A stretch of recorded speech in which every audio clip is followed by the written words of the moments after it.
In 2018, local developer Heidi Posier needed approval for a 66-bedroom development on Henry Street. She presented it as housing to meet the needs of young urban professionals.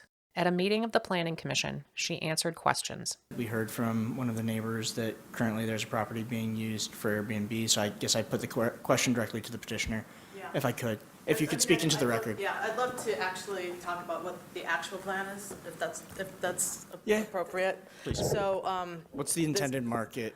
it's not Airbnb. Okay. We're looking at people that possibly grad school, but, so yes, students to that extent, but definitely not undergrads, and definitely not Airbnb. The project was approved by both the Planning Commission and City Council.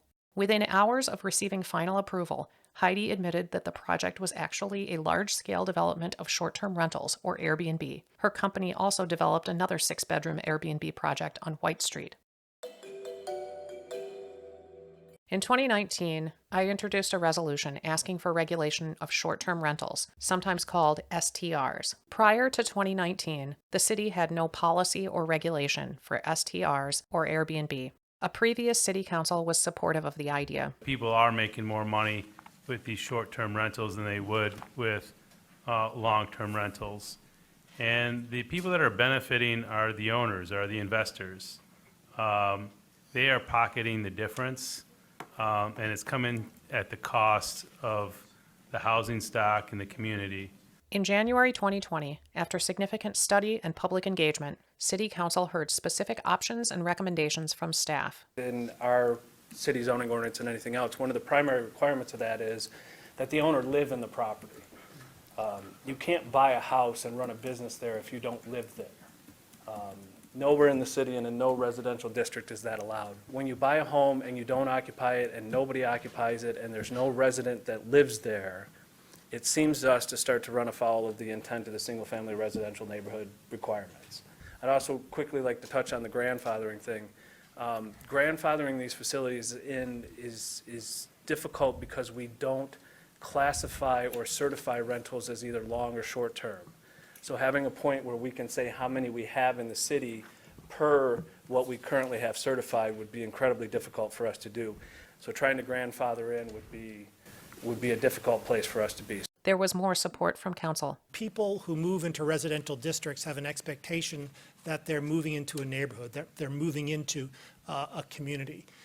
And the proliferation of short-term rentals in residential districts frustrates that expectation.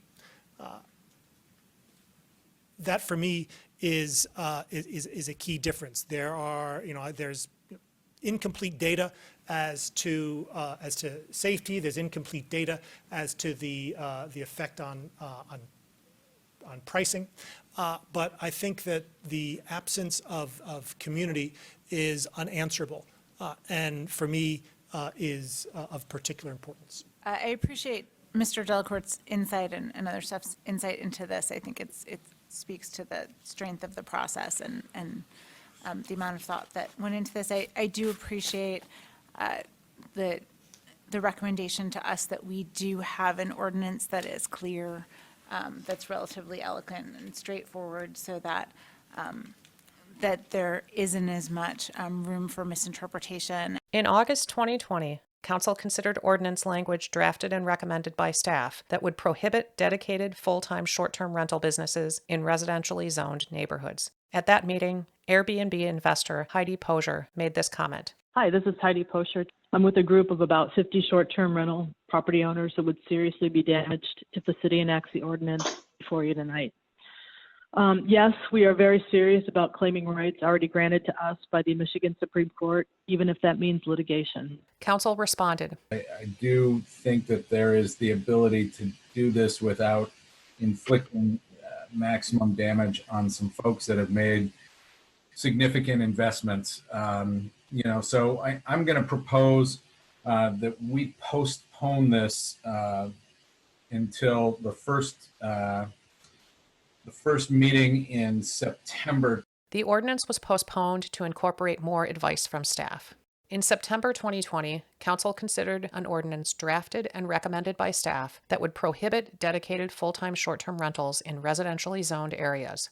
Mayor Taylor attempted to table it, but that effort failed. I hope table what we have before us today and come back with some kind of regime that that properly regulates these groups, puts some kind of limit honoring who's been here before. He expressed his desire to allow existing short-term rentals to continue operating in residential neighborhoods. Advice from staff was consistent, and council responded. We are recommending that the rentals of less than 30 days, where you don't create a resident in that facility, in that home, in that structure, is not an appropriate use for a residential zoning district. When we say that short-term rentals account for only 0.2% of housing units, we're talking about well over 100 units of housing today.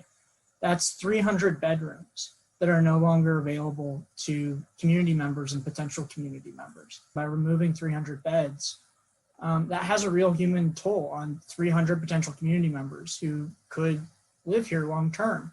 The ordinance was ultimately approved with one amendment. The effective date was delayed by 6 months. This timing meant enforcement would not begin until March 1st, 2021, 4 months after a new council would take office, including 5 new members, all endorsed by the mayor. In December 2020, at the third meeting of a new city council, Mayor Taylor sponsored a resolution asking staff to craft exemptions in order to protect short-term rental businesses already operating in residential neighborhoods. New members Erica Briggs, Lisa Dish, Jen Iyer, Travis Redina, and Lynn Song all voted in support of Mayor Taylor's resolution. Council discussion of the resolution focused on the welfare of property investors who own full-time dedicated Airbnb properties. I think that the proposed prohibition, or rather the existing prohibition, does violence to people's existing expectations, does violence to their ongoing exercise of their the rental of their property as had been. I've had conversations with some of the property owners who are using these for short-term rental purposes, and in my view, they are providing. I think it's been unfair to characterize them as simply utilizing residential areas for tourism purposes. I do think that there is short-term rentals, even non-owner occupied, can provide benefits within our neighborhoods. My concern is about punishing those residents who have purchased these properties and have been operating them legally and within the confines of our existing law, and investing in these properties and making improvements on these properties for this purpose, and then pulling out the rug from underneath them. Staff confirmed that this goal, protecting the interests of investors, was a new policy directive. At this point, the resolution is asking us to go back and find a way to allow the existing, legally existing short-term rentals, non-owner occupied short-term rentals to exist post March 1st. Up until now, that has not been anything staff's been directed to do. A minority of council, including me, opposed this effort to protect a small number of investors. In January 2021, MLive reported that Heidi Posier was part of a coalition of 50 Airbnb investors who threatened to sue the city of Ann Arbor if it moved forward with an ordinance banning full-time investor-owned short-term rentals in residential areas. In the spring of 2021, a new majority of council led by Mayor Taylor approved an ordinance amendment that would permit all existing full-time investor Airbnb businesses to continue operation in residential areas. Council made an error last September. And sometimes, when council makes errors, we go back and correct them. The previous council did make a mistake and acted, I believe the previous council majority, I should say, acted irresponsibly. The tunnel vision focus on these 150 units in single family neighborhoods certainly has the appearance, to me, of neighborhood protectionism. I'm concerned that as transit-oriented development begins to occur, we may see apartment buildings go up in my ward, say near the stadium, that are totally non-owner occupied STRs. So, I think we should be discussing in the future that issue as the next phase of STR regulation. So I'll be voting for this tonight because it's the right thing to do. It's the fiscally responsible thing to do. Council members emphasized that this amendment defined a sharp deadline of March 1st, 2021 for existing businesses to continue. There will be no permission for for a residential STR, commercial STR in residential zones, except for those that have been in operation before March 1st. There is no opportunity for new short-term rentals to be created in our community in residential neighborhoods after March 1st of 2021. Heidi Posher, who also uses the name Heidi Mitchell, donated to the political campaigns of Mayor Taylor, Councilmember Iyer, and Councilmember Ackman. In December 2022, Mayor Taylor announced the nomination of Heidi Posher to the Renters Commission. It was later withdrawn. On Tuesday, September 5th, 2023, Ann Arbor City Council will consider final approval to rezone the block bounded by White Street, Henry Street, State Street, and Stimson Street so that it can be redeveloped into a project called SouthTown. SouthTown is co-owned by Heidi Posher, the same Airbnb investor who manages properties in Laura Burns Park and Henry Street, the same Heidi Posher who previously threatened to sue the city. In May, the rezoning for SouthTown was discussed among mayoral appointees on the Planning Commission. The block is 1.7 acres and currently contains 49 housing units on 10 parcels. Only one parcel contains a single-family home. Heidi Posher's company, 4M, has requested a change in zoning from multifamily residential to campus business residential, with conditions. According to city staff, the rezoning would triple the development on this block. The C1AR zoning district places high-density residential and commercial development near the campus business district. The rezoning would also allow housing units to be used as full-time dedicated short-term rentals, or Airbnb.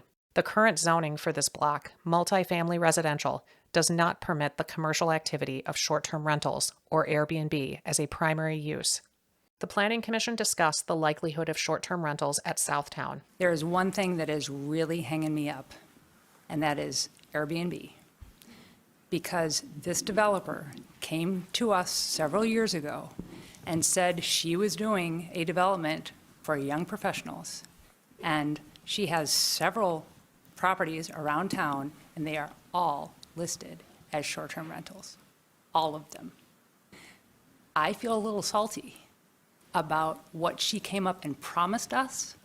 That was legal then, but I feel like she kind of misled us, because right now, I have a hard time seeing how this could not just turn into Airbnb land, and that is exactly the opposite of what we want. Because if this becomes all Airbnb, in my mind, it's better if you leave those existing houses, which are at least affordable. Councilmember Lisa Dish, liaison to the Planning Commission, advocated for the development of SouthTown. There was an exchange, which I think might have been between the owner and Councilmember Iyer. I can't tell because the way the communication was forwarded, I couldn't tell who wrote to Councilmember Iyer.